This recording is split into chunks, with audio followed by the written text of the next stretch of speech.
Alors on va commencer.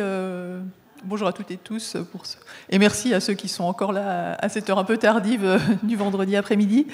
Donc la dernière table ronde porte sur en quoi les événements festivals ou concours contribuent-ils à la médiatisation de la gastronomie.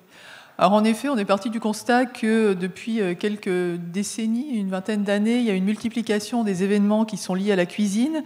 Alors c'est un constat qu'on a pu dresser en France, mais qui est aussi valable dans le monde. Et ces événements prennent des formes assez variées. Ça peut être des festivals de cuisine internationaux du type le Festival Omnivore en France. Ça peut être des grands salons. Alors la France aussi accueille le CIRA, qui est un des plus grands salons internationaux autour de l'alimentation, la cuisine, la gastronomie. Il y a aussi, dans le même ordre d'idées, une multiplication des concours culinaires. Alors ça peut être des concours, là aussi, très élitistes et prestigieux, comme le Bocuse d'Or ou les cérémonies des meilleurs, les concours des meilleurs ouvriers de France.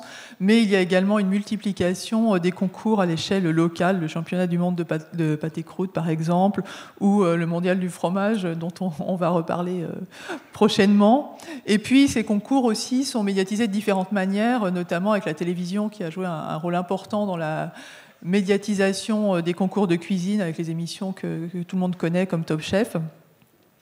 Et plus généralement, on assiste à ce qu'on appelle une événementialisation qui n'est pas propre uniquement au domaine de la cuisine. Les événements de toute nature semblent se multiplier récemment avec la création de foires, de salons, d'expositions, notamment à l'échelle locale avec un très grand nombre de petits événements, et puis ça peut aller aussi avec des événements de plus grande ampleur, comme la cérémonie de remise des guides du guide Michelin, des étoiles du Michelin, qui sont de plus en plus aussi événementialisées. Auparavant, ces cérémonies étaient relativement confidentielles et internes à la profession, et désormais, ce sont des événements qui sont relayés dans l'ensemble des médias, y compris les médias grand public.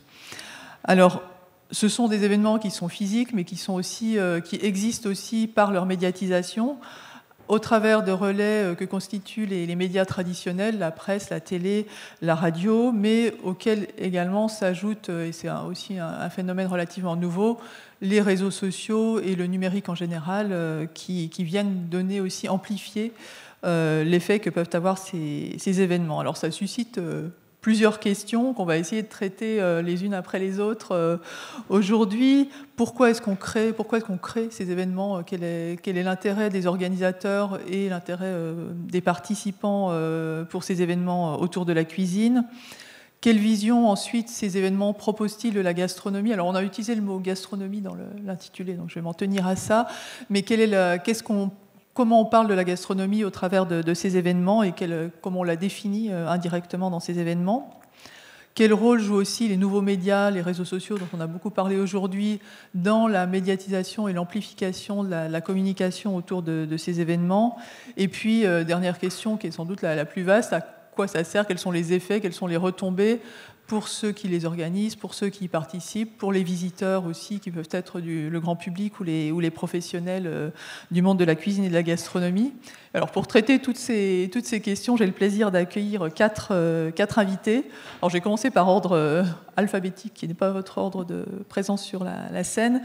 Tout d'abord, on a Catherine Barrier, qui a le paradoxe, elle l'a dit hier, donc je peux le dire, d'avoir un père qui était chef triplement étoilé et qui n'aimait pas la communication et la médiatisation. Et elle est fondatrice et directrice d'une agence de conseil et de communication qui est spécialisée en gastronomie et qui est installée à Tours depuis 2016.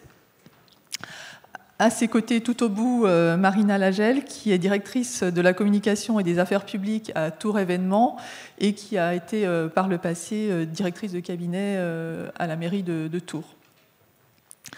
Entre les deux se trouve Sophie Lignon d'Armaillac, qui est enseignante-chercheuse à l'université Paris-Sorbonne, Sorbonne Université maintenant, le nom change régulièrement, qui est enseignante-chercheuse en géographie et elle dirige le master alimentation et cultures alimentaires, et elle a travaillé notamment, elle a publié en 2009 un livre sur l'œnotourisme et le développement de l'œnotourisme en France. Et puis enfin, à mes côtés, Sébastien Ripari, qui est le fondateur du bureau d'études gastronomiques, consultant culinaire et expert en gastronomie internationale, avec de multiples casquettes que je mentionne pêle-mêle, mais on verra sur lesquelles revenir. L'écriture de livres, la participation en tant que journaliste dans la presse, enfin dans les médias. Et pour ce qui nous intéresse aussi, plus spécifiquement, créateur de plusieurs festivals et d'événements autour de la gastronomie, dont il va évidemment nous parler plus en détail par la suite. Alors je vous laisserai chacun et chacune compléter, éventuellement corriger ce que j'ai pu dire rapidement en vous présentant. Et puis avant de rentrer dans le cœur du sujet, peut-être chacun à votre tour, est-ce que vous pouvez nous présenter un petit peu quelle est votre position par rapport à cette événementiel gastronomique ou la médiatisation des événements autour de la gastronomie? Est-ce que vous êtes organisateur ou organisatrice d'événements? Est-ce que vous êtes communicant autour de ces événements? Est-ce que vous êtes analyste de ces événements de l'extérieur? Nous rappeler un petit peu comment vous vous positionnez par rapport à cette question. Dans l'ordre que vous souhaitez. On peut commencer par Marina si vous le souhaitez. Alors Marina qui a un support normalement. Oui. Si. Bonjour à toutes, bonjour à tous. Donc moi je travaille pour une entreprise qui s'appelle Tour Événements, donc qui est gestionnaire de 2 sites événementiels à Tours qui sont le Palais des Congrès et le Parc des Expositions. Et donc nous on est principalement organisateurs d'événements. Voilà. Je ne sais pas si... On peut continuer le tour de table. Oui, bonjour à tous. Donc, moi, je suis un peu l'intrus dans le groupe puisque je parle plus de vin que de gastronomie et que j'aurais dit œnogastronomie pour m'y inclure totalement, sachant qu'en France, les deux vont de pair quand on parle de gastronomie. L'intrus également puisque je suis chercheuse et que j'analyse plutôt ce que je vois. Alors, d'abord en France, quand j'ai commencé à travailler sur ce thème, et finalement, comment l'événementiel apparaît de plus en plus et de plus en plus revendiqué maintenant que s'est mis en place une offre qui s'est diversifiée ailleurs puis en France. Et finalement, c'est peut-être aujourd'hui en France que l'événementiel en matière de no-tourisme est le plus développé au service du vin, tout autant qu'au service de la gastronomie en général. Bonsoir à tous. Donc, Catherine Barrier. J'ai créé en 2016 et je suis directrice en fait d'une agence de conseil et communication consacrée à la gastronomie. Dans ce cadre-là, en fait, en qualité d'agence, on est amené à intervenir dans plusieurs configurations dans le cadre d'événements. À la fois, on peut intervenir, je dirais, sur le format de l'événement, c'est-à-dire qu'on va mettre en gastronomie, d'une certaine manière, un événement qui peut-être, dont l'identité culturelle n'est pas, a priori, celle gastronomique en vitrine. Donc, on va créer des séquences, en fait, spécifiques gastronomie. On peut nous intervenir également en qualité de cabinet de presse, en soit distribuant en fait du contenu, je dirais, à l'organisation d'événements afin de leur délivrer des contenus sur les différents acteurs que nous aurions placés tels que des chefs, ou bien on peut également intervenir, je dirais, en qualité de cabinet de presse et médias et mettre en place un dispositif ciblé, pertinent, en cohérence, bien sûr, avec, je dirais, la nature même de l'événement, qu'il soit B2B ou B2C.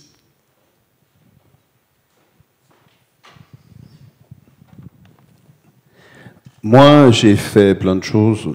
Parfois, je suis créateur de l'événement, parfois, je suis partenaire de l'événement, parfois, je suis invité à l'événement, comme aujourd'hui. Ça fait plus de 27 années que je travaille dans ce monde-là, en France et à l'international. Je vais rentrer dans le vif du sujet. Pourquoi, finalement, il y a une multiplication des événements culinaires? Les premiers événements en France datent, il n'y a pas très longtemps, des choses comme les étoiles de Mougins, qui étaient vraiment très spécifiques à Mougins, portées par le maire de Mougins. Et les chefs, c'était ouvert au public. Il y a 2 sortes d'événements, 3 sortes d'événements. Il y a vraiment l'ouverture publique et puis il y a l'événement un peu plus tôt B2B, ce qui est le cas du Michelin, en tout cas encore aujourd'hui. Même s'il est relayé sur les informations, c'est difficile d'être non-chef ou non-partenaire du Michelin pour y être invité. Par contre, il y a quelques années, j'étais partenaire des Gastronomades, pas très loin d'ici, où c'était des événements ouverts au public, où il y avait des show cooking, des démonstrations, etc. Il y a tout dans l'événementiel. Pourquoi l'événementiel culinaire ou l'événementiel autour du vin s'est développé. Finalement, on a découvert une chose. C'était bien, je reviens sur ce qu'on disait sur la conférence tout à l'heure, c'est d'abord bien de défendre sa région et les valeurs de sa région. Ça fait 25 ans que je dis qu'il n'existe pas une gastronomie française, mais ce sont les petites gastronomies françaises qui font la grande gastronomie française. Et donc la régionalité est importante, on est revenu à ça et on a envie de défendre les valeurs de sa région. Et puis depuis quelques années, le principal argument du voyage touristique n'est plus les musées, n'est plus forcément une plage avec des cocotiers, mais c'est qu'est-ce que je vais y manger, quelle particularité culinaire je vais voir dans la région. Et donc, fort de ce nouveau changement de mentalité, pour n'importe quelle région, on essaie d'expliquer que par un événement, on va pouvoir convier des gens à découvrir la gastronomie de la région, et puis tant que vous y êtes, allez voir les vignobles, tant que vous y êtes, allez voir les artistes locaux, allez voir les monuments régionaux. Vous l'avez vu avec l'émanescence des cités de la gastronomie qui sont créées aujourd'hui pour ça, pour porter. On l'a vu sur tout un système de mise en place d'événements différents. Et c'est, contrairement à avant où c'était du privé qui venait et qui créait un événement, aujourd'hui c'est des mondes publics. Il n'y a pas longtemps, j'ai fait un festival à Goussainville. Goussainville, c'est à 15 minutes de Charles de Gaulle. C'est une petite ville dans le 93 parisien.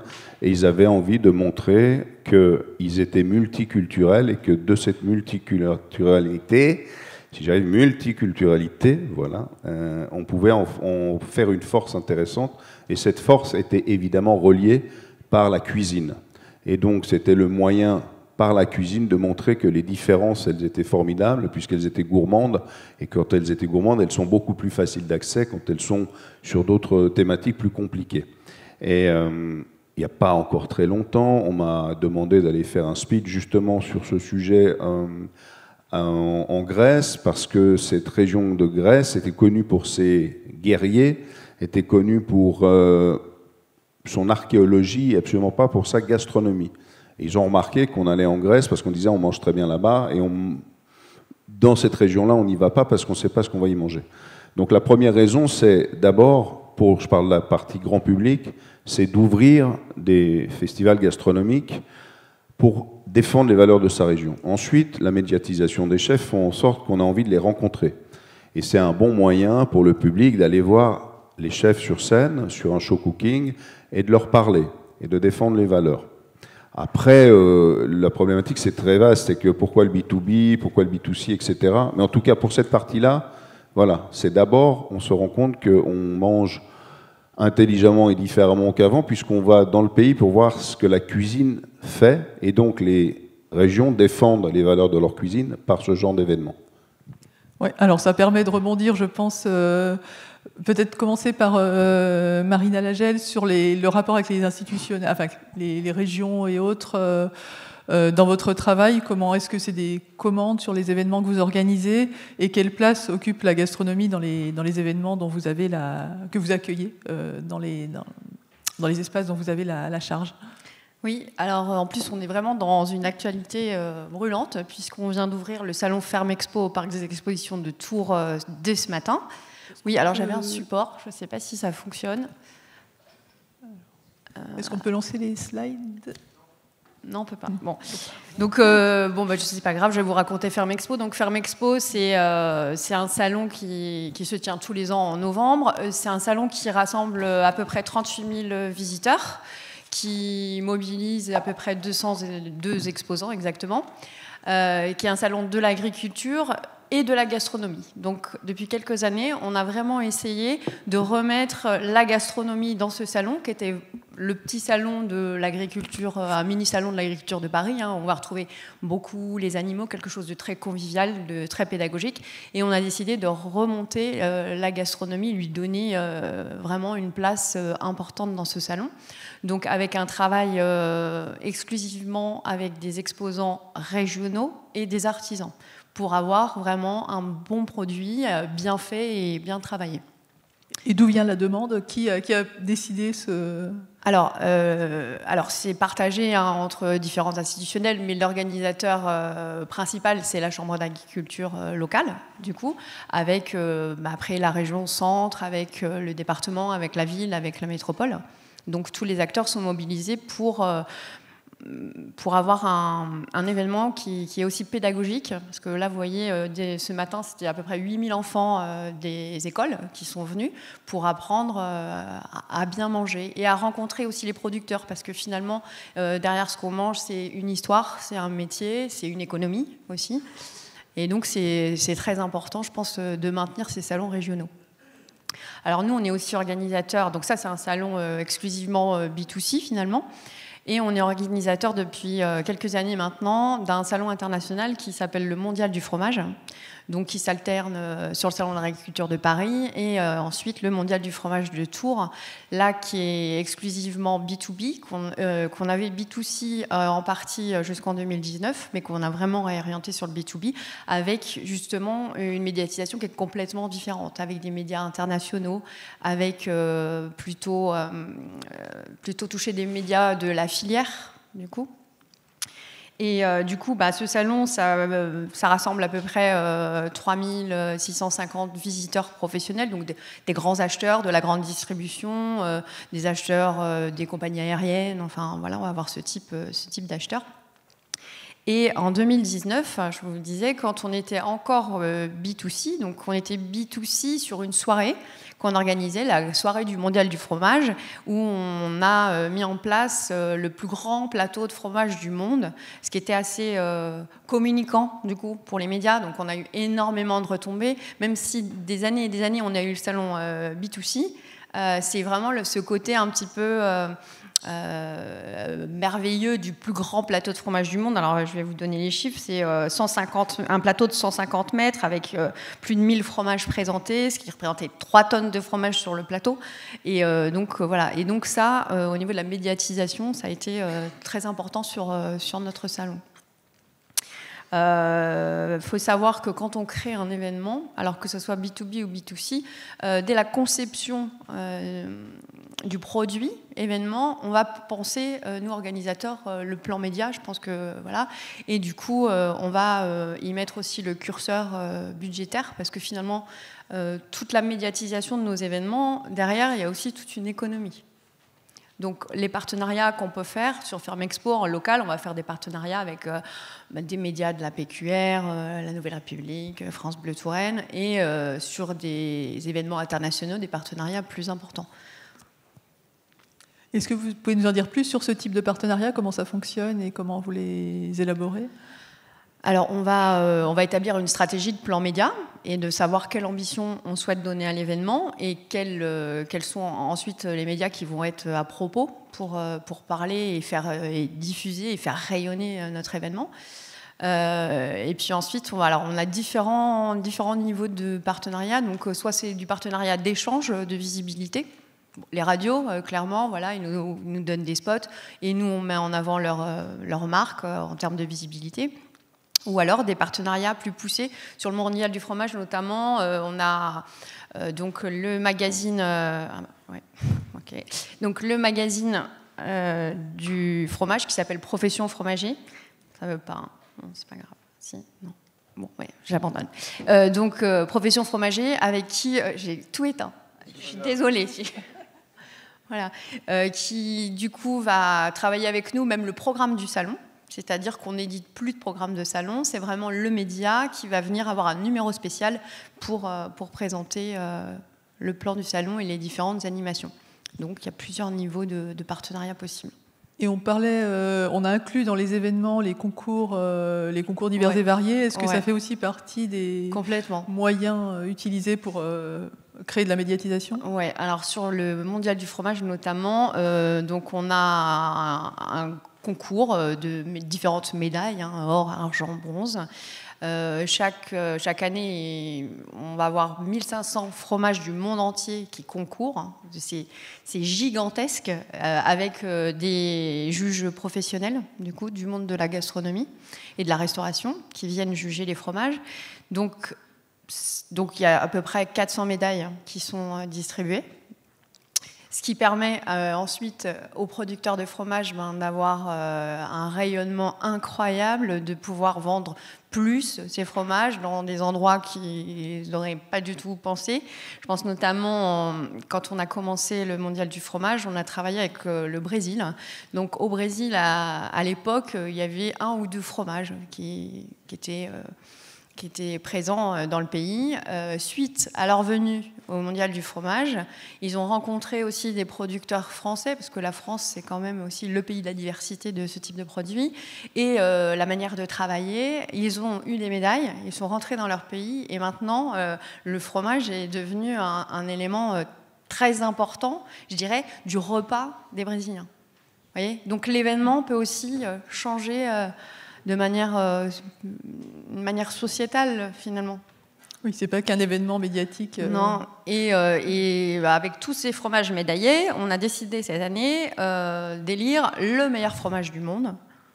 Et là, du coup, c'est un fromage, c'est l'époisse de la fromagerie Berthaud, je me fais sa pub, mais qui a été le champion du monde des fromages. Et là, c'est pareil, en termes de médiatisation voilà, de notre événement. Qu'est-ce qui a été repris ensuite dans les médias, je dirais, généralistes? Ça a été ce titre du champion du monde du fromage. Alors, si on continue avec Catherine Barrier, est-ce que, pour vous, quel est l'enjeu de placer notamment des chefs dans des différents événements, et est-ce que c'est difficile parfois de les convaincre aussi d'aller faire des démonstrations, des conférences ou autres dans des différents types d'événementiels, ou d'être jury de concours? Bon, les chefs, par essence presque, j'ai envie de dire, ont des qualités de partage, donc cette opportunité d'être au plus près du grand public, pour eux, est une occasion aussi de leur faire goûter la cuisine, parce qu'il ne faut pas oublier aussi cette dimension-là. Bien sûr qu'ils ont un discours, on en parlera peut-être après, qui est bien au-delà de la valorisation de leur territoire, avec des discours peut-être sur les bonnes pratiques éco-responsables et autres, qui favorisent donc la notoriété d'un événement et enfin tout le côté, je dirais, médiatisation. Mais il est vrai que les chefs sont toujours plutôt partants pour participer à ce type d'événement, dans la mesure où l'événement correspond aussi à leur univers, et aussi le rôle des agences, c'est de pouvoir proposer aussi certains chefs en cohérence avec l'identité culturelle de l'événement. Donc dans ce cadre-là, il y a plutôt, comment dire, une harmonie en fait presque naturelle entre un format d'événement qui est organique et surtout légitime et de qualité, avec un chef qui donnera un peu la partition de partage et concrète aussi, un peu la preuve par l'exemple, on va dire, d'un discours en fait peut-être d'événement, et les chefs apporteront cette partie un peu plus comment dire, de partage et de discours en lien avec, je dirais, leur région ou la particularité du fromage. Enfin, en tout cas, je reprends le format du mondial du fromage. Donc, en ce qui concerne les chefs, je dirais, ce sont des adossements qui sont tout à fait pertinents et plutôt organiques dans le cadre, par exemple, de dispositifs médias, parce que le chef a son propre univers et embarque aussi sa communauté qu'il associe en fait aux valeurs et à l'éthique de l'événement en question. Merci.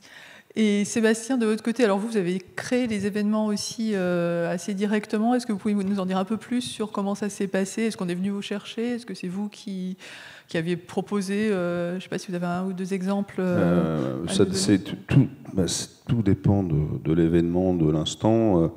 Je sais pas, j'ai créé par exemple il y a quelques années un festival à Montpellier qui s'appelait le MAD, le Méditerranée à déguster, MAD, c'était ça. Et l'idée, c'était portée par la ville de Montpellier, la mairie, les institutionnels. Je me suis associé évidemment aux frères Pourcel, à Jacques et Laurent, qui sont les chefs emblématiques de cette région, et on a tous les trois monté ce festival sur la cuisine méditerranéenne, et j'ai fait venir 70 chefs que j'ai été chercher au Liban, en Israël, en Croatie, dans le nord de l'Afrique, et puis toute la bande des chefs étoilés entre Monaco et Carcassonne. Voilà, et on a fait 2 jours de discussion autour de ça. Ensuite, j'ai eu, par exemple, pour défendre encore les valeurs de ces gastronomies, quand vous allez aux Antilles, on vous parle toujours des plages, et puis effectivement de la qualité des plats que vous allez pouvoir manger sur les plages, alors que la gastronomie créole est absolument extraordinaire. C'est un endroit d'échange, c'est un endroit de voyage, et il n'existe pas qu'une gastronomie également. Donc j'ai créé le Martinique Chef Festival en premier, puis ensuite j'ai créé le Creole Food and Rome Festival. Creole Food and Rome, c'était plutôt pas mal pour nous, pour parler des Antilles, et j'ai fait venir des chefs français de métropole, et puis j'ai été chercher des chefs français des Caraïbes, et puis j'ai été chercher des chefs également sur d'autres îles des Caraïbes, et tout ça, on a fait une espèce de melting pot absolument génial, d'échanges culturels, pour démontrer que les régions ne sont pas seulement un lieu de plaisir, plage, tiponche et on va se coucher, mais qu'il y avait vraiment des produits locaux extraordinaires, une vraie connaissance de la cuisine, des vrais partages, des vraies ambitions, etc., etc. C'est toujours, c'est comme l'audit d'un chef, ou c'est comme quand on vous propose de devenir réalisateur d'un film, vous avez 1000 raisons différentes de le faire, ça vient parfois d'une envie personnelle, c'est une discussion. Le seul nerf de la guerre, c'est qui paye. Ça, c'est la première des choses, parce que ça coûte très cher de faire un festival. Et puis, pour répondre un petit peu à Catherine, c'est quand même plus facile quand je dois appeler mes chefs en leur disant « Viens avec moi en Martinique 10 jours », que quand je leur ai dit « J'ai monté un festival à Agen de gastronomie durable ». J'ai cofondé une grande association qui s'appelle Chef for the Planet en France, et on a fait plusieurs événements. Entre autres, on a fait manger à 24 présidents de la République à l'UNESCO pour les 75 ans que du végétal. Ils ne s'y attendaient pas, mais ils ont bien apprécié le repas apparemment. Et donc à Agen, évidemment, gastronomie durable, on me dit « Ah, c'est super, c'est où Agen d'ailleurs ?» Je ne sais même pas où c'est, mais ça a l'air sympa. C'était plus facile sur les Antilles. Tout est une question d'explication, de positionnement, de réflexion et de savoir à qui on s'adresse. On parlait du plan média tout à l'heure, mais c'est exactement ça. Quel message on veut faire passer, quelle est l'identité, l'ADN du festival et comment l'exprimer. C'est sûr qu'on a des trucs et des astuces. Les show cooking sont une astuce assez facile de plaisir, de partage, avec ou sans dégustation. Le banquet final porté par les chefs est aussi une petite astuce qui permet aux gens de passer un bon moment convivial. Après, il faut trouver l'identité du festival, l'identité effectivement de ce pourquoi on le fait et comment on le fait. Voilà. Et alors, dans le domaine du vin, est-ce qu'il y a aussi cette logique-là de créer des événements Oui, alors, deux générations un petit peu d'événements. Initialement, ce sont les confréries qui, dans les années 50, ont commencé, avec les premières routes du vin, à développer des foires et à remettre au goût du jour des animations pour à Saint-Vincent, le vin nouveau, les fêtes de village et autres. Autrement dit, c'était faire venir des touristes dans les vignobles à un moment où le vin se vendait fort mal. Deuxième génération, je dois dire, quand l'offre no touristique s'est mise en place à la fin du XXe siècle, première décennie de ce siècle, mais il a fallu chercher à faire revenir dans les mêmes vignobles. La concurrence aidant, il a fallu se démarquer les uns des autres. Et si l'on considère aujourd'hui le site touristique qui a été mis en place sur Internet en 2016, visite frenchwine.com, vous avez une entrée spécifique événement, il n'y en a pas moins de près de 90, de nature très diverse, une douzaine, que ce soit des balades à thème, et donc ce sont les plus curieuses qui soient, que ce soit des shows, que ce soit des soirées musicales de harpe dans les vignes, à l'échelle d'une exploitation, à l'échelle d'une appellation, en ville comme à Épernay ou à Reims, ou que ce soit à l'échelle très locale d'une plus petite appellation. L'idée étant de se différencier et de faire que l'événement soit expérientiel et que l'on puisse vivre spécifiquement un week-end, devenir sommelier par exemple, devenir œnologue, autrement dit, aller faire son vin, préparer son mariage en faisant son vin qui sera étiqueté et offert à ses convives selon le vin que l'on aura choisi, jeune couple, pour la fête, Autrement dit, l'événement a une autre dimension aujourd'hui qui est de se différencier et qui montre la maturité de cette activité. Et je dois dire que c'est également une lecture différente, initialement dans un contexte de crise économique, aujourd'hui dans un contexte de baisse de la consommation, et donc faire en sorte que le vin devienne, la fête devienne un rituel et que le vin devienne un objet culturel. Donc vous connaissez tous en Val-de-Loire les caves de Saumur d'Ackermann par exemple, pour parler d'ici, avec ses expositions, avec ces expositions tournantes qui font qu'on voit très peu de vin dans les caves, mais qu'on voit des installations, des sons et lumières qui font revivre des lieux, qui racontent l'histoire, mais qui sont des événements finalement presque peu œnologiques, mais terriblement culturels et spécifiques. Et on pourrait en citer comme ça partout ailleurs. Alors, au-delà de l'aspect culturel, peut-être l'aspect économique, Sébastien, vous vouliez ajouter quelque chose ? Oui, je relisais, effectivement, je voyais pourquoi les sorties des guides se sont multipliées dans le monde. Si on prend l'exemple du guide rouge, le Michelin ne vendant plus de guide rouge papier, comme ce fut le cas pendant des années. Ils ont trouvé un système de partenariat rémunéré.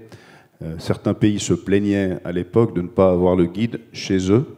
Et donc, dans la foodosphère internationale, on se disait ce pays ne mérite pas d'être reconnu, en tout cas ses chefs, par le guide, puisque le guide n'est pas présent dans ces pays-là. Le contre-pied était pris par 50 Best à l'époque, quand ils ont commencé à sortir des chefs de Turquie avec des cuisines nées de l'Empire ottoman et qui avaient réussi à être actualisées avec les valeurs de cette jeune génération de chefs. Et donc, du coup, le Michelin, dans son intelligence de fonctionnement de survie, puisqu'on en est effectivement, je pense, à un guide en survie, s'est dit, nous, on a une force de frappe d'image extraordinaire, mais on n'a pas les sous de venir. Donc, vous, gouvernement, vous allez nous payer. Et puis nous, grâce à cet argent, on va faire un bénéfice, mais on va aussi venir et on va adouber d'une certaine façon notre présence dans votre pays et donc, par là même, faire en sorte que, nous considérons que votre pays, finalement, a un niveau gastronomique suffisant pour pouvoir avoir des chefs qui obtiennent 1, 2 ou 3 étoiles.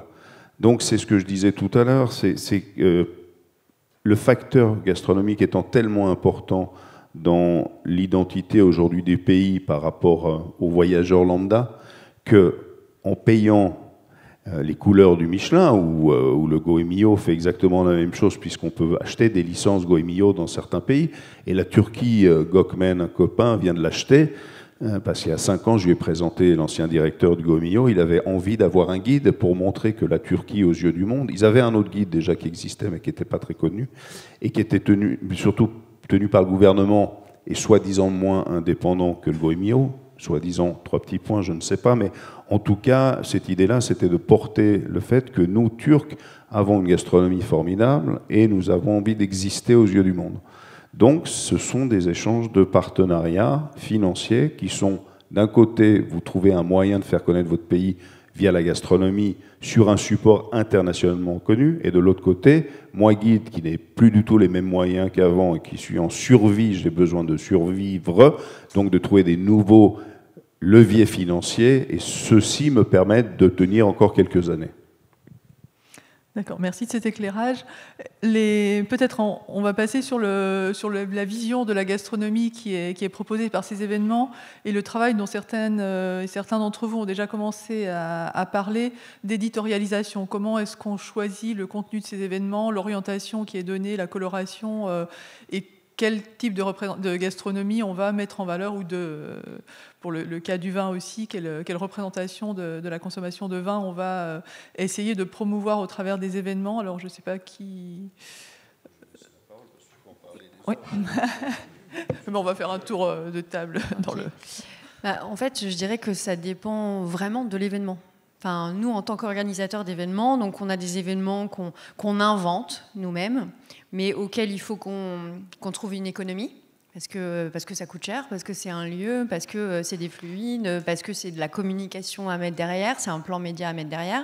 Et on a des événements où on va avoir plutôt un cahier des charges politique, en général, selon différentes visions. Donc, je dirais que c'est pas facile d'avoir un modèle, en fait. Et que chaque événement doit se travailler, donc B2B, B2C. Dans le B2C, on va s'adresser plutôt à des familles, plutôt à des gens qui sont déjà amateurs de gastronomie ou pas. Donc voilà, donc tout ça se réfléchit. Ensuite, on va, comme vous le disiez, on va tenir compte aussi de l'expérience du visiteur. Et c'est vraiment la question qu'on se pose toujours, c'est que veulent les gens ? Parce que nous, il faut qu'on fasse venir les visiteurs sur notre événement, qu'ils soient professionnels ou grand public. Et ensuite, ce qu'on va essayer d'apporter, c'est de scénographier le mieux possible, et dans l'espace et dans le temps, notre événement, pour qu'il rayonne le plus possible. Donc, c'est pas simple d'avoir une réponse claire. Non, mais je pense que d'abord, la première chose, c'est une rencontre. Il y a forcément une personne, un homme et une femme, en position dans une société privée ou publique, qui se dit « Tiens, j'ai une idée, je pense qu'il serait intéressant, cher Sidonie, de faire un événement spécifique ici pour telle et telle raison. » Ensuite, il va appeler des professionnels qui ont la capacité de créer un événement, ils vont se rapprocher d'agences de chefs comme toi qui vont apporter effectivement leur plus-value, sur l'identification des chefs les plus adaptés à ce genre d'événement. Et d'ailleurs, c'est assez drôle, c'est que souvent, quand le politique s'en va, ces événements s'en vont. Je pense que, je ne sais pas si vous étiez là hier, quand Jean-Sébastien Petit-Demange, j'en parlais. Moi, j'ai parlé de ça après, je suis arrivé en retard, mais comme on se connaît depuis très longtemps, on a parlé des gastronomades. Il était un peu énervé parce qu'il a dit, je l'ai porté depuis des années, il y a eu un changement politique, et évidemment, on m'a dit, non, maintenant, on voit la chose différemment, avec cette évolution. Mais ça veut dire que dans l'autre sens, il y a eu à un moment donné une femme ou un homme dans une position qui avait le pouvoir de se dire « faisons cet événement ». Et ensuite, à nous, professionnels, d'apporter les valeurs ajoutées, de transcrire son idée en réalité, avec des choses qu'on sait porter, et puis surtout d'analyser qui paye, pourquoi, et qu'est-ce qu'on va amener aux visiteurs de plus que les autres n'ont pas encore amené, pour ne pas faire un copier-coller. Et à partir de ça, c'est des séances de travail, et puis on se dit, est-ce qu'on fait effectivement aujourd'hui, est-ce qu'on est 4 sur scène, est-ce qu'on est 5, est-ce qu'il y a un écran derrière, quelle est la thématique choisie pour cette conférence, est-ce que cette thématique est porteuse ou elle ne l'est pas, est-ce que ça va intéresser les gens ou pas, est-ce qu'on change, et c'est comme ça qu'on crée n'importe quel événement, qu'il soit culinaire ou musical ou autre. Est-ce que vous avez une latitude, quand ça ne correspond pas à vos valeurs, votre conception de ce que devrait être la gastronomie, puisque c'est notre sujet, dans le refus ou dans la réorientation éventuellement, est-ce que ça vous arrive de refuser d'organiser ça ? Refuser, non, d'expliquer à la personne que c'est infaisable. Il y a une chose que j'ai arrêtée depuis des années, c'est par exemple de faire un show cooking. J'ai fait plusieurs show cooking masterclass à la Cité de Dijon. Et les gens dont François, qui était présent sur scène hier, avaient envie effectivement qu'on fasse déguster le show cooking qui était porté par la chef ou le chef. Et c'est une chose que je ne fais jamais, parce que je peux vous dire que quand vous faites ça, vous n'en faites jamais assez.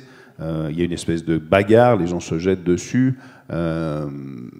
C'est catastrophique. Donc, par exemple, on vous dit, tiens, on va faire un show cooking, ça va être génial, il y a 300 personnes dans la salle, on va tous leur faire goûter quelque chose.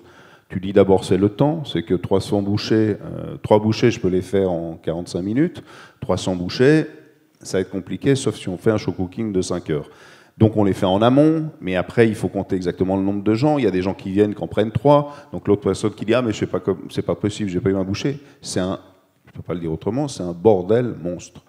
Donc ça fait des années que quand je fais effectivement un événement et que je fais un show cooking, j'explique juste que c'est la frustration. Par contre, je suis capable de donner le livret avec les 2 recettes du chef, les conseils, et en disant aux gens, écoutez, si vous avez aimé cette démonstration gastronomique de ce chef ce jour-ci, rentrez chez vous, vous avez la recette, et je demande au chef de travailler évidemment sur des recettes simples, ludique, mais facile à faire sans matériel professionnel. Rentrez chez vous, parlez à vos enfants, faites une recette en famille tous les 4, amusez-vous, et vous passerez en plus, grâce à ce chef, un bon moment. Marina, ça correspond aussi à votre votre expérience? Vous avez un autre micro Ah oui, bah, ça correspond totalement à l'expérience d'organisateur d'événements, ça c'est sûr. Après, nous, on va voir, sur Ferme Expo, par exemple, il y a une charte quand même d'engagement, donc on est libre de refuser des exposants, parce qu'ils ne correspondent pas à la charte de l'artisanat local, d'utilisation sur la gastronomie que de produits locaux. Donc, voilà. Et alors, Catherine, vous faites aussi ce travail d'éditorialisation, j'ai du mal. Est-ce que vous pouvez nous raconter un petit peu comment ça se passe de votre point de vue? Alors, nous, encore une fois, on va pouvoir être dans différentes configurations. On va parfois, je dirais, sur certains événements, par exemple, je vais reprendre des exemples de Polé, qui sont à destination du grand public, mais parfois qui ont des séquences en fait très B2B avec des clôtures de galas entre professionnels. Il est vrai que nous, notre intervention va justement de créer une forme d'équilibre et de partage en fait du chef qui aurait été peut-être un peu plus dédié à ces séquences de gala et leur offrir une séquence en fait à destination du grand public pour aussi promouvoir, je dirais, sa volonté d'offrir une gastronomie un peu plus pour tous. Donc c'est aussi ce que nous défendons à l'agence, de faire connaître aussi ces chefs avec leur capacité à s'adresser au plus grand nombre, tels qu'ils le font parfois dans leur établissement aussi. Donc on va nous intervenir sur ces aspects-là qui sont essentiels, on va dire, dans la richesse aussi d'un événement et sur autant de leviers aussi qui nous permettra de superposer aussi pour nous les dispositifs médias et de s'adresser à d'autres types de presse pour favoriser aussi le fait de peut-être rester un peu plus longtemps sur le festival et surtout leur donner une très bonne raison de revenir sur les prochaines éditions.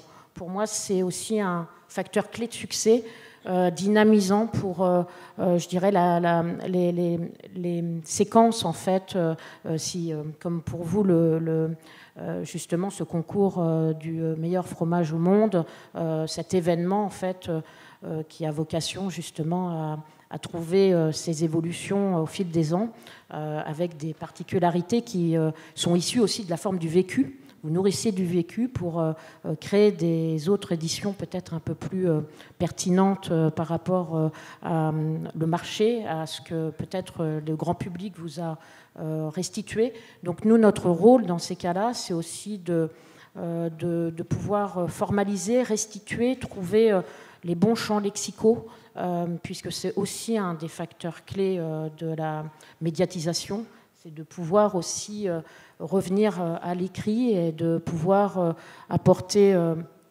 tous ces supports en fait médias et de les distribuer au plus grand nombre, de rendre lisible en fait, apporter une partition plus compréhensible des enjeux et de ce qui a voulu être mis en place pour la restitution aussi bien auprès des professionnels que du grand public. Et alors vous m'aviez parlé en amont, quand on a discuté de la table ronde, du rôle aussi que peuvent jouer les agences pour les choix éditoriaux que peuvent faire les concours de cuisine, notamment télévisés. Est-ce que vous pouvez nous en dire quelques mots? Ce sont eux, bien souvent, qui ont déjà leur ligne éditoriale, et le rôle des agences comme les nôtres dans le cas de concours est de pouvoir présenter en cohérence justement avec leur ligne éditoriale les bons profils de chefs qui composent l'agence, par exemple. C'est juste et c'est partout. Hein. Le travail, en tout cas, avec Catherine, ça fait très longtemps que nous sommes dans ce monde et on a appris à identifier les chefs, leur façon d'être, ceux qui sont compatibles avec d'autres, ceux qui sont... je prends par exemple l'exemple sur les choses à l'étranger. Quand je travaillais beaucoup plus avec des chefs à l'étranger, il y avait une notion très simple, c'était parlait-il anglais? Parce qu'à un moment donné, on dit on veut ce chef, on veut ce chef, on veut ce chef, mais aucun des trois ne parle anglais. Ah oui, mais nous, on ne sait pas traduire. Qui parle anglais? Donc ça réduisait beaucoup le champ des possibles à cette époque-là. Et puis après, il y a aussi cet événementiel ludique. C'est-à-dire qu'il y a des régions de France qui ont juste envie, sans se prendre la tronche, sans prétention de faire un événement pour s'amuser. Et comme la cuisine est porteur d'émotions, eh ben on fait un événement autour de la cuisine. Moi, j'ai été le président du jury du premier championnat de France de fondue. Je pensais partir à Annecy, je me suis retrouvé dans le sud-ouest. C'était juste pour rire. D'ailleurs, au quotidien est venu filmer. Les gens chantaient, dansaient. Il y avait de la fondue partout. Les gens faisaient de la fondue en slip. C'était extraordinairement drôle. Il n'y avait aucune prétention. C'était un petit village. Ils ont fait ça pour jouer le jeu, pour s'amuser. Et voilà. C'est pas toujours dans un but de. Parfois, c'est juste une envie en se disant, bon, on s'ennuie un peu, il y a quelque chose à faire, on a envie de partager. Et comme les valeurs de la gastronomie sont proches de celles, par exemple, de la musique, mais peut-être un peu plus éloignées de l'art moderne, où il faut peut-être un certain niveau de compréhension pour certaines choses, on s'amuse en cuisinant. Donc, faisons quelque chose autour de la gastronomie. Et alors, dans le cas de l'œnotourisme, est-ce qu'il y a aussi des manières de cadrer, aussi d'articuler avec la gastronomie? On fait appel aussi aux chefs. Je vais prendre un exemple, celui de la principale cave en nombre de visiteurs en Espagne, c'est la cave González Bias. Depuis quelques années, elle crée la Nuit des Étoiles en jouant sur cette double reconnaissance, la Nuit des Étoiles, parce que c'est un dîner au mois d'août, forcément en plein air et avec la joie des senteurs de l'été et de la relative fraîcheur des nuits du mois d'août. Et ils invitent 3 chefs étoilés, différents chaque année, pour animer 3 soirées différentes. Et entre-temps, il y aura des intermèdes musicaux, différents lieux, différents types de cuisine. Mais c'est l'idée, entre ces différentes éditions, d'abord d'instaurer cette idée de l'excellence de la cuisine avec l'excellence du vin, d'instaurer l'idée que le vin se consomme en mangeant, et de plus en plus, on attache de l'importance à des événements qui marient effectivement vin et cuisine, précisément pour reconnaître la qualité des vins et oserais-je dire, la nécessité de boire, mais pour certains, effectivement, c'est l'idée qu'il ne faut pas perdre cette consommation pour les plus jeunes, entre autres. Merci. Alors, si on passe au sujet suivant, sur les liens entretenus entre les événements autour de la gastronomie et les médias, et notamment les nouveaux médias. Alors, je vous le demande de manière un peu provocante, mais est-ce que les événements gastronomiques ne sont que des opérations de communication? Alors, vous avez déjà en partie répondu à la question, mais quelle est la place, en gros, de l'aspect vraiment purement communicationnel, et notamment de diffusion au-delà du public qui est présent sur place de ces événements-là, et quel rôle ça joue sur la représentation plus globale qu'on peut avoir en tant que citoyen, citoyenne de la gastronomie? Alors, pour nous, là, pour nos événements gastronomiques, donc les 2 principalement dont je vous ai parlé, le plan média, ça vient en plus. En fait, c'est vraiment l'événement. Nous, c'est vraiment le médium, finalement, événement qui prime. C'est-à-dire qu'on ne va pas... alors, on est toujours content d'avoir un JT de TF1 sur un événement grand public. C'est toujours très bien. Nous, dans notre économie, on va chercher des exposants ou alors de la billetterie. Donc, du coup, ça fait parler de notre événement. Mais vraiment, c'est ce qui se passe sur place le plus important. Vous voyez, le plan média arrive à la construction de l'événement. C'est quelque chose de très important. Ça fait partie complètement du concept événementiel. Mais l'attrait premier, c'est qu'est-ce qui va se passer le jour J sur notre événement, et comment le public va prendre du plaisir sur cet événement gastronomique. Après, je dirais que c'est un peu la cerise sur le gâteau quand on fait toutes nos revues de presse et qu'on se dit super, qu'on travaille avec les agences et qui travaillent très très bien aussi pour faire rayonner tout ça. Mais en tant qu'organisateur d'événements, c'est vraiment plutôt, on va s'attarder sur l'expérience visiteur sur notre site. Et Marina pourrait rajouter en disant, surtout quand c'est des fonds publics, où il faut faire très attention, parce que le visiteur a tendance à se dire « Ah ben, on paye nos impôts pour ça, bravo », sauf quand il a un bon moment. Et effectivement, il se dit « Quelle chance, je vois à quoi ça sert de payer mes impôts ».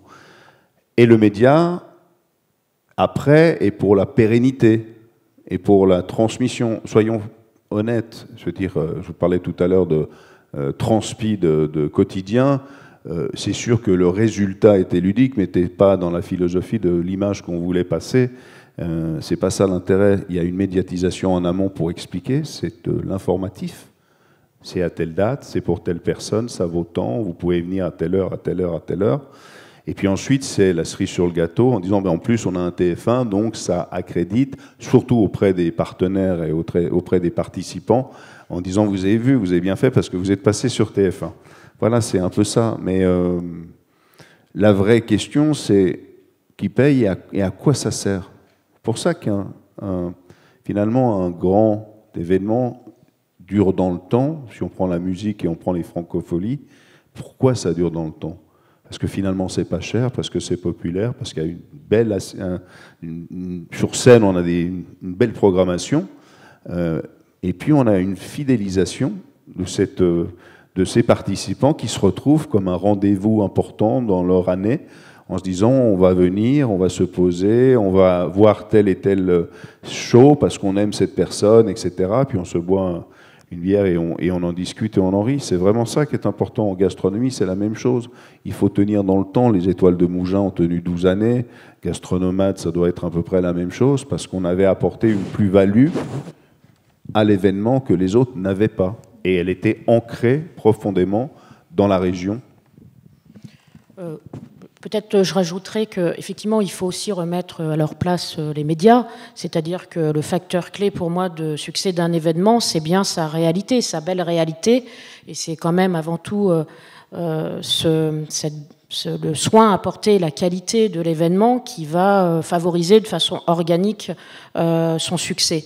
Les médias sont là dans la mesure où ce n'est pas de la communication arrogante pour restituer cette belle réalité. Et nous, on peut observer en qualité d'agence les variations de dispositifs médias selon les organisations qui sont certainement liées effectivement à des questions de moyens pour certains et puis pour d'autres de culture. En fait, ce ne sont pas leur culture.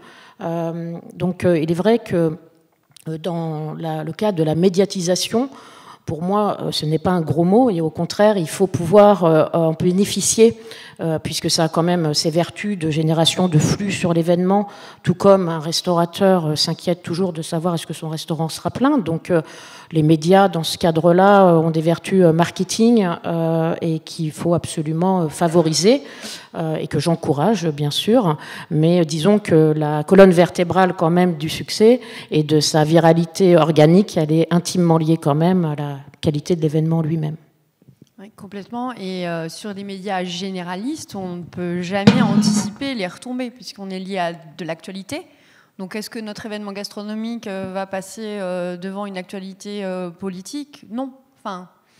Donc on peut jamais vraiment anticiper. Donc il y a ce double, je voulais ajouter ce double travail qu'on peut avoir justement avec les médias.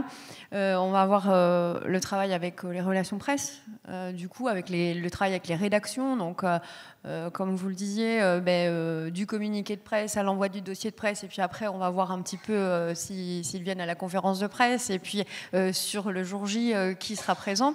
Et il y a aussi un travail de budget qu'on alloue à des régies publicitaires aussi. Donc on a aussi cette double entrée avec les médias. Alors, juste un mot pour ajouter par rapport à la politique et l'environnement.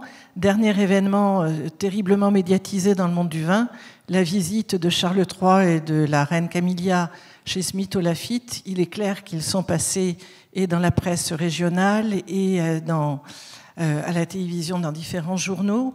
Donc pour eux, c'était vraiment un focus primordial.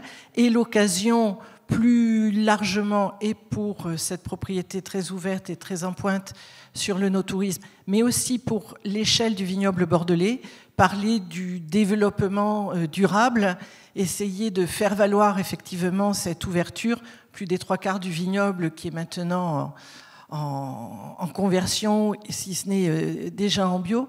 Autrement dit, essayer de capter, lorsqu'on le peut, l'événement en tant que tel et s'y glisser, sans que là, ce soit une question de différentes éditions. Donc il y a à la fois, d'un côté, la répétition d'un certain nombre d'événements, et on pourrait en citer beaucoup, et capter, quand on le peut, se glisser dans une actualité qui est favorable. Alors peut-être une toute dernière question avant de laisser la parole à la salle sur les effets justement de la médiatisation des événements. Alors on peut voir les effets à différentes échelles et puis aussi pour différents types de personnes, de public. Peut-être si on s'en tient aux professionnels de la gastronomie, les producteurs, les chefs, quelle est pour eux la plus-value en fait de participer à ces événements et pourquoi ils le font ou pourquoi parfois ils choisissent aussi de ne pas le faire, j'imagine. Est-ce qu'ils peuvent mesurer aussi des retombées ou c'est juste le plaisir de participer comme ça a été mentionné précédemment ? Oui et non. Il y a une petite fronde de temps en temps sur certains événements parce qu'on vous vend l'événement. Je vais prendre un événement parisien très connu, très célèbre. On vous dit, vous inquiétez pas, vous avez un petit stand, vous n'êtes pas très connu, ça vous coûte 1 500 € par jour le petit stand.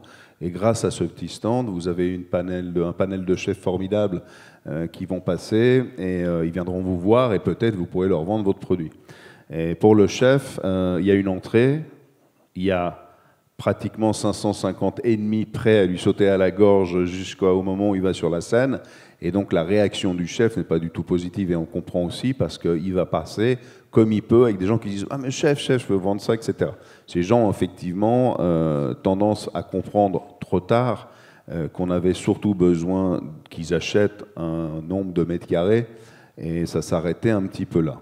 Après, donc il faut faire attention. Moi, je pense qu'il faut privilégier les événements qui sont proches de chez vous, comme toujours, compréhensibles à votre niveau, avec une cible que vous pouvez identifier. Si vous voulez vous adresser au grand public, faites effectivement un festival grand public. Si ce n'est pas le cas, faites quelque chose de professionnel, mais n'allez pas dans les trop grandes surfaces, parce que plus vous êtes nombreux, plus il y a de concurrence, et moins vous aurez une relation privilégiée avec le chef.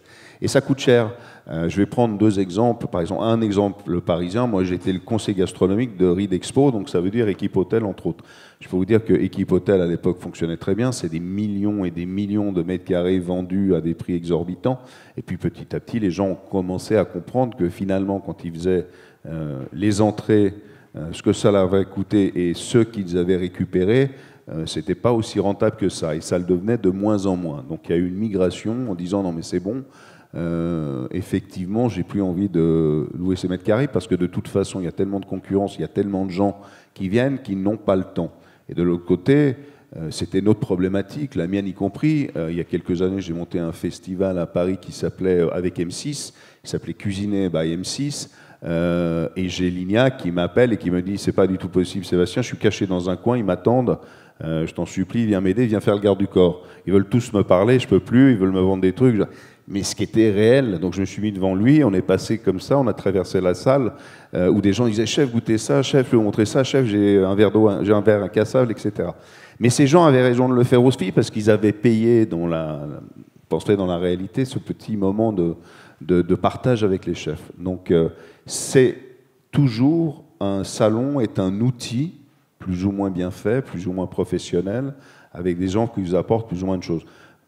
Vous le disiez tout à l'heure, grâce au salon, vous avez ouvert des marchés à certains producteurs de fromage, parce que votre ADN et les moyens que vous avez mis en avant étaient justes et bien fondés, car vous aviez la volonté profonde d'aider les fromagers.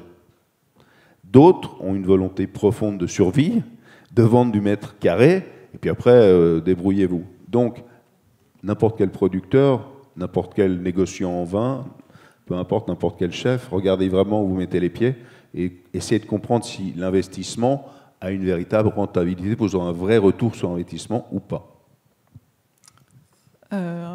Commentaire, Catherine Je pense que pour les chefs, oui, il y a une dimension aussi de sortir de leur cuisine, au même titre qu'ils vont à la rencontre de leurs producteurs, ils aiment venir à la rencontre peut-être du grand public qu'ils n'auraient pas l'occasion de voir dans d'autres conditions. Donc il y a cet amour aussi du partage, de pouvoir faire goûter leur cuisine dans ces contextes-là. C'est aussi pour eux l'occasion d'avoir, pour moi, une tribune pour évoquer parfois d'autres sujets, bien au-delà, encore une fois, que la défense de leur territoire, de leur terroir, mais de pouvoir aussi avoir une forme de rôle presque d'utilité publique qui permettrait en fait aussi d'aborder des sujets autour de l'environnement, autour de je dirais, des bonnes pratiques éco-responsables, par exemple. Et pour les chefs pour lesquels ça tient à cœur, je pense que c'est une merveilleuse occasion aussi de pouvoir délivrer en fait leurs valeurs, leur philosophie, leur éthique qui puissent associer à leur cuisine. Voilà, cette cuisine culturelle. Merci. Juste pour un mot, alors une autre. Oui, c'est simplement voir que c'est également pour les pouvoirs publics, pour les collectivités locales à l'échelle d'office du tourisme, de département ou de région du tourisme, des retombées. Tous ces événements liés au vin sont aujourd'hui des offres très complémentaires de l'offre touristique en général, souvent celle d'arrière-pays, qui rééquilibre une offre touristique. Donc c'est à la fois un bénéfice pour le produit lui-même, pour notre gastronomie, mais également en termes de développement local et rural en particulier. La Cité du Vin, alors c'est pas le rural et l'urbain, la Cité du Vin à Bordeaux est la première porte d'entrée touristique aujourd'hui et le lieu le plus visité. Donc c'est un véritable moteur, et ce en très peu d'années, puisque c'est depuis juin 2016. Merci. Marie, peut-être un mot avant de passer oui, la parole. moi juste, je voulais repréciser que ce qui était aussi important dans les événements gastronomiques, et je pense qu'on le retrouve dans tous nos événements, c'est de mettre en avant les talents de demain. Parce qu'on a aussi un volet où on va mettre en avant des centres de formation, des écoles de cuisine. Et je pense que c'est important. Sur le mondial du fromage, par exemple, on a aussi le concours du meilleur apprenti de France. Donc je pense que c'est mettre aussi l'excellence dans la gastronomie et montrer les talents de demain. D'accord, merci beaucoup à tous les quatre. Et puis on peut prendre les questions de la salle s'il y en a.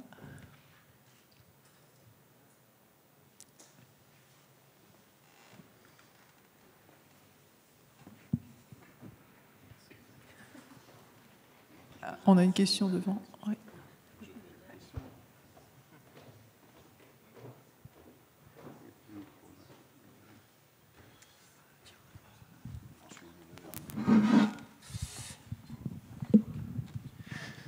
Bonjour.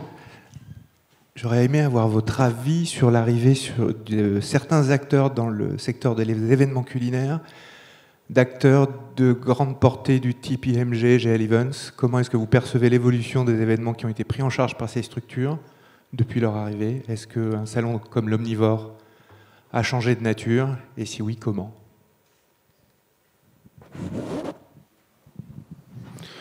Bien sûr, Omnivore a changé de nature. Omnivore est né au Havre. J'y étais à l'époque. Ensuite, on est parti sur Deauville et Trouville. Ensuite, c'est venu à Paris, et puis effectivement, le travail de Luc a un petit peu changé, et on est un peu plus dans le commercial, un peu moins dans la démonstration, le rapport avec le chef. Je pense que un salon novateur l'est pendant quelques années, puis à un moment donné, c'est compliqué de rester le leader, et puis il y a des raisons économiques aussi.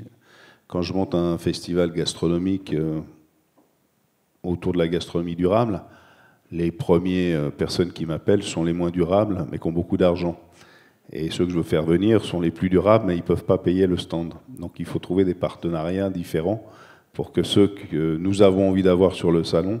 Quand j'ai créé Street Food en Mouvement, qui est la première association de défense de street food en France, Ormil m'avait fait attaquer souvent par les mairies, entre autres mairies de Paris, en disant « Paris veut mettre ses camions dans la ville, c'est une honte ». Il a fallu commencer à expliquer ce que c'était que la vraie street food et les qualités. Les seuls, immédiatement, m'ont appelé. J'avais mis Thierry Marx en tant que président. C'était McCain, en disant « Super, on vous donne plein d'argent et puis on met des frites McCain dans les… » C'est très compliqué de pouvoir garder sa valeur ajoutée, son identité et respecter ses valeurs. Mais on est tous entre deux, on trouve formidable effectivement de défendre l'écologie, mais on est quand même mieux en business quand on a fait 8 heures de vol, on dort quand Tempo 22 avec un mec qui vous dort sur les pompes, donc c'est très compliqué. Après les nouveaux, le pouvoir de l'argent ne fait pas la connaissance du métier. Il y a eu des grands salons qui ont été portés par de nouvelles valeurs et des gens qui avaient plus d'argent, et ça ne fonctionne pas parce qu'effectivement, je disais tout à l'heure, moi ça fait 27 ans que je travaille avec les chefs, donc j'ai connu des gens qui m'ont appelé au secours. Ils étaient chefs de parti, maintenant ils ont 3 étoiles au guide Michelin, donc je connais leur parcours, leur temps, leur vie. Je le fais en France et à l'international, donc je vais voir ce qui se passe ailleurs et puis j'essaie de comprendre. Et ça, cette valeur ajoutée, ça s'appelle l'expérience, c'est rien d'autre. C'est juste parce que je suis là depuis plus longtemps que les autres et que j'en ai vu plus et que j'ai un peu plus eu de confidences de chef qui font que je vais comprendre pourquoi celui-là, il ne faut pas le mettre avec celui-là. Celui-là est très bon en public, celui-là va être très bon sur une capacité de parler de gastronomie durable, celui-là peut faire une démo avec des enfants, ça va être formidable, et celui-là, finalement, n'aime pas les enfants et il va s'énerver contre eux. Et cette expertise, moi, je préfère la mettre dans des salons qui sont moins importants. Je vous citais Agen, je vous citais Goussainville, qui sont des petites villes, enfin, plus grande ville pour Agen et plus petite pour Goussainville, pour défendre des valeurs qui sont les miennes, c'est-à-dire la gastronomie durable, le respect entre hommes et femmes, religion équivalente, etc. Eux, ils font ce qu'ils veulent. Ça modifie pour l'instant un petit peu, et puis on verra si tout ça dure, c'est tout.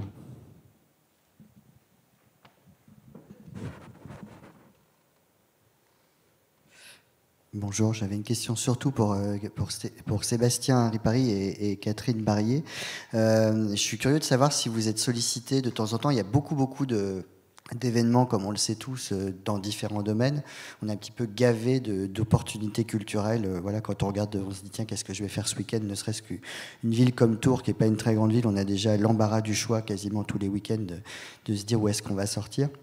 Je voulais savoir si vous étiez sollicité de temps en temps par des organisateurs d'autres festivals pour que la médiatisation de la gastronomie, puisque c'est le sujet de cette table ronde, s'appuie sur un public captif dans des événements existants. Je pense notamment, on a un exemple local à Tours qui est intéressant, qui est le festival Terre du Son, où ils développent depuis plusieurs années de plus en plus une offre gastronomique locale, durable, très intéressante au sein du festival. Donc là, on a des gens qui se déplacent déjà pour voir, par exemple, de la musique, et qui en plus, à l'intérieur de cet événement, vous peuvent trouver un autre événement. Est-ce qu'en tant que professionnel, en tant qu'agence, en consulting, est-ce qu'il vous arrive d'être sollicité par d'autres événements ? Je fais juste une parenthèse pour expliquer que je ne travaille jamais en médias. Le bureau d'études, c'est tout sauf du commerce et de la médiatisation. Je ne peux pas être le lundi dans le journal et le mardi appeler le journaliste en lui demandant d'être quelqu'un d'autre. J'engage des gens comme Catherine, donc elle est beaucoup plus adaptée à répondre à ça.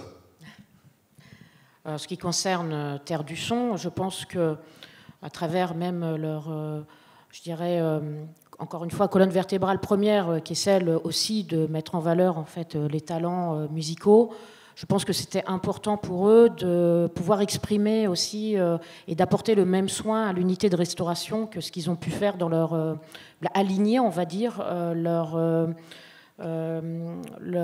programmation en fait et le soin qu'ils peuvent apporter à leur programmation toujours riche et en découvreurs de talents chaque année, avec l'offre de chef Gaëtan Évrard à Montbazon qui signe la 2e édition et qui porte aussi lui des messages d'éco-responsabilité et autres, et je dirais que pour ce festival c'était important de pouvoir donner des différents signes d'expression à travers la restauration, mais pas que. En fait, ils ont eu un soin particulier sur différents, je dirais, points organisationnels où leur identité justement culturelle, en tout cas, au-delà de la musique, est bien une identité éco-responsable.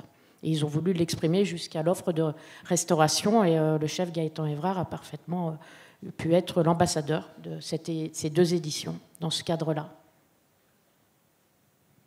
Et pourquoi toujours vouloir faire moins bien quand on peut faire aussi bien, au même prix, aussi facilement ? Vous faites n'importe quel... Aujourd'hui, vous faites n'importe quel concert en France, il y a toujours un coin sandwich. C'est ce que j'essaie, on travaille depuis quelques années avec les grands transporteurs français. On essaie de trouver des solutions. J'essaie de trouver, en consulting avec ces gens-là, des solutions pour que pendant votre trajet ferroviaire, vous puissiez manger un vrai sandwich et pas cette espèce de chose immonde qu'on appelle sandwich. Pourquoi effectivement quand on va dans les festivals de musique, on dit ah oui c'est super, la programmation est géniale, bon, la bouffe on s'en fout, prends une bière et un mauvais sandwich tordu, alors que moi je peux vous dire vraiment que je suis capable de faire meilleur et moins cher. Donc tant mieux que ça apporte une plus-value. Hein. La France, pays de la gastronomie, oui mais pas partout. Juste pour finir justement sur ce type de profils qui sont en capacité quand même de délivrer presque une prestation traiteur à grande capacité, il est vrai que le rôle des agences comme les miennes sont aussi de pouvoir identifier les chefs qui ont cette expertise en fait traiteur et de pouvoir délivrer cette gastronomie pour tous, mais avec le même soin que je dirais leur même identité culinaire que celle qu'ils peuvent délivrer dans leur restaurant, mais sur des gros volumes. Et ça, c'est intimement lié en fait à leur profil.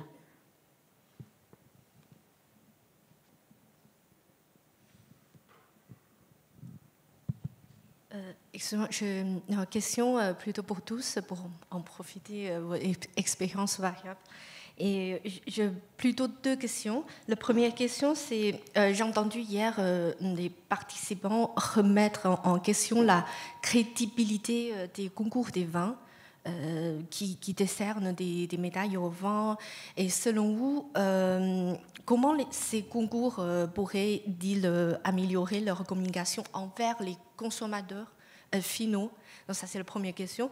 La deuxième question, c'est un petit peu similaire que ce que Jean-Claude a posé, mais j'aimerais bien préciser.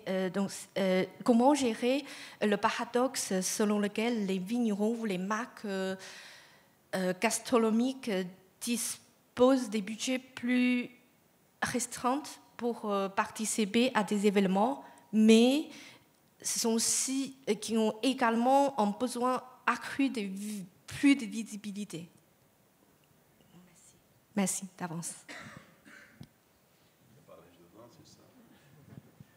Pour les concours et vins, je crois que la réponse avait été donnée hier, c'est-à-dire dans l'organisation de ces concours, où on vous disait qu'effectivement, le fait de déguster un vin léger après un qui est beaucoup plus tannique, que l'ordre est important, que ce soit dans les 10 premiers ou dans les tout derniers que l'on déguste. Donc il y a plusieurs pôles, effectivement, de dégustation avec des ordres différents. Autrement dit, c'est avec des chartes de l'organisation de ces salons qui soient beaucoup plus régulières et beaucoup plus organisées, que ce ne soit pas du tout venant. Donc c'est de la qualité de l'organisation, je pense qu'il en revient. Après, je crois que vous pouvez compléter. Puis peut-être la professionnalisation aussi du juge, en fait. Parce que, effectivement, la qualité d'une médaille, ça dépend de la qualité du jury qui est derrière. Je pense que ça, c'est capital. Je vais être très honnête avec vous. Moi, j'aime pas du tout. J'ai été président de centaines de jurys dans ma vie, voire plus, et j'aime pas du tout les classements. C'est toujours compliqué parce qu'il y a un mot qui est très important. On parle de subjectivité. On a tendance à l'oublier. Quand vous êtes décerné, quand on dit tiens, c'est Mauro Colagreco qui est le meilleur chef du monde. J'adore Mauro. Il est sûrement l'un des plus grands chefs du monde. Il est effectivement pour cette identification le meilleur chef du monde, mais pas pour l'autre, pas pour le troisième. C'est comme en boxe, vous avez WBA, et donc vous êtes champion du monde d'un, mais pas pour l'autre. Les classements, c'est positif pour les équipes, c'est positif pour les vignerons, parce qu'effectivement, ça vous apporte une visibilité, c'est important commercialement parlant. Enfin, Parker a quand même massacré la tronche des Bordelais pendant des années. Tout le monde faisait du vin Parker pour pouvoir être exporté. Le Michelin a racheté Parker il y a quelques années pour pouvoir vendre du vin Parker en Chine. C'est du business. Je pense que au bout d'un moment, on s'y perd dans les classements. Et quand on est président du jury, je peux vous dire que parfois c'est un peu bizarre. La dernière fois, j'étais dans un jury où j'ai fait 75 rhums en une journée. Je peux vous dire qu'à partir du 30e, on notait n'importe quoi en rhum. On n'avait plus aucun palais. Et puis, comme on boit toujours un peu, on racontait plutôt de grosses bêtises plutôt qu'on était. Et c'est terrible, mais c'est une réalité. C'est très difficile de garder. Alors, il y a des grands concours quand vous faites meilleur sommelier du monde et que vous avez des gens comme Philippe Forbach qui sont présents et d'autres grands sommeliers français qui ont eu le titre, sont des gens extrêmement carrés, extrêmement cadrés, qui ont une connaissance et une culture du vin extraordinaire. Après, c'est... Mais dans tout, hein, moi je veux dire, les gens qui sont dans la musique... voilà, vous faites 55 personnes en casting, vous n'en pouvez plus, la 57e, vous ne l'écoutez pas, alors que si cette personne était passée en 3e position, elle aurait peut-être gagné le concours. Ça s'appelle la malchance ou la bonne chance de la vie et du hasard. Hein. Donc, oui, on fait au mieux, et on décerne des prix, tant mieux. Mais il y a combien de prix qui décernent, par exemple, l'huile d'olive? J'ai l'impression que toutes les bouteilles d'huile d'olive que j'achète, ont des prix gold. Ils sont 3 fois médaillés d'or de l'huile d'olive de partout. Donc, il y a peut-être 500 personnes qui donnent des médailles d'or, donc tout le monde est médaille d'or. Je dirais, là, on retrouve la thématique finalement générale entre les classements, les labels et autres. Ils ont au moins pour, je dirais, vocation de donner des repères, en fait, au grand public. Et à ce titre, c'est extrêmement intéressant parce que finalement, ils devraient être logiques avec eux-mêmes. Donc, dans ce même classement, sans comparaison aux autres, on a quand même quelques points de repère. Donc ça, c'est quelque chose, voilà, qui je dirais, dans un contexte actuel où presque on est moins dans la compétition en fait des catégories, mais plus de se placer au bon endroit, dans le bon classement, dans le bon label. Je trouve que c'est des mécaniques le label n'est pas pour moi le classement, oui. Tu vois. Cette nuance est importante parce que saveur de l'année, vous le connaissez tous, hein. Saveur de l'année 2020, et il faut payer, c'est tout. Donc voilà, les petits producteurs ne pourront pas être saveurs de l'année, de toute façon ils n'ont pas l'argent pour faire la pub. Après, je pense que le grand public est de plus en plus initié et saura faire la part des choses, hein, en s'intéressant justement plus précisément à la mécanique, je dirais, d'attribution des prix. Peut-être pour la deuxième question qui est déposée sur le paradoxe des plus petits producteurs ou cuisiniers qui ont le plus besoin de la visibilité des événements, festivals et autres. Comment est-ce que vous gérez ceci ? On les invite, c'est tout. Oui, je pense aussi qu'il y a une tendance quand même actuelle qui n'est pas négligeable, qui est celle des médias, de vouloir favoriser aussi les pépites et ceux qui ne sont pas justement très médiatisés. Donc ça, c'est une vraie tendance et à ce titre, ils ont tout à fait leur place et au contraire, on les recherche pour pouvoir apporter au contraire cette nouvelle prise de parole qu'on attendait et qui apporte du renouveau. Donc pour répondre concrètement, je monte un festival, je les invite, Catherine s'y intéresse et les met en avant dans les médias. C'est ça. Pas de... Ah, question suivante alors, s'il n'y a pas d'autres remarques. Oui, j'avais envie de revenir sur la question qui est posée en chapeau de cette table plénière.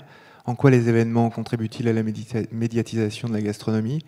Est-ce qu'on pourrait se demander si la médiatisation de la gastronomie finit par contribuer aux événements ? Si on songe à certains événements, par exemple Lollapalooza qui fait de la programmation culinaire un élément de faire venir avec des têtes d'affiche, au même titre que certains artistes sur scène, est-ce qu'on n'assiste pas à une forme d'effet de souffle de la gastronomie qui vient justement réalimenter et réenchanter le faire venir de certains grands événements ?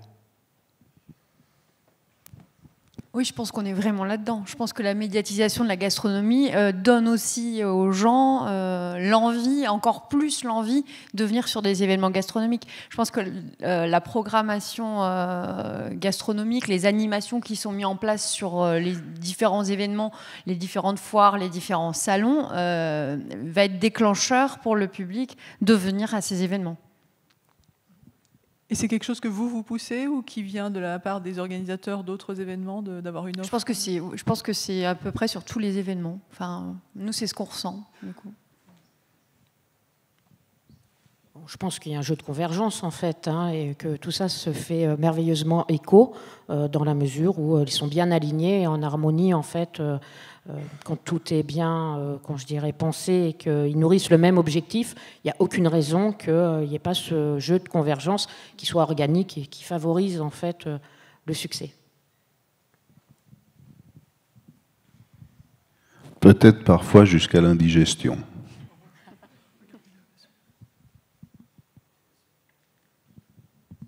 Eh bien, merci à tous. Je prends le micro. Merci. Oui, bah merci, je répète. Un très grand merci aux 4 intervenants et puis à la salle aussi, au public. Bon week-end à toutes et tous.